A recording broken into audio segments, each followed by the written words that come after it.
एक वाक्य सांगा महाराज, आपल्या प्रारब्धात जेवढं असेल तेवढं दानानं पुण्य मिळेल, तेवढंच पुण्य. बाकी या मागच्या आवडतींसाठी किती केलं तर पुण्य नाही.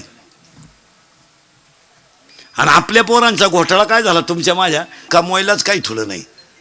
इयर खंदून ठुली, पाईपलाईन करून ठुली, घर बांधून ठुलं, ते माझाटले.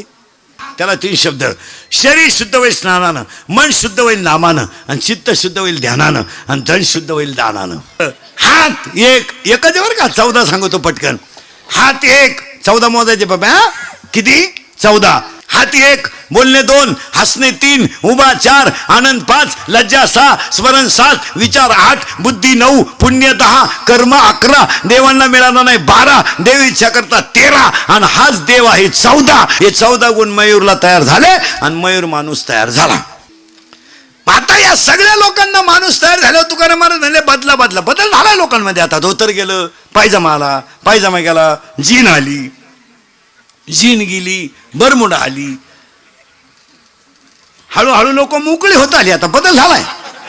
या गुतल्या होत्या प्रचाराला, सोयाबीन प्रचार संघ चालता.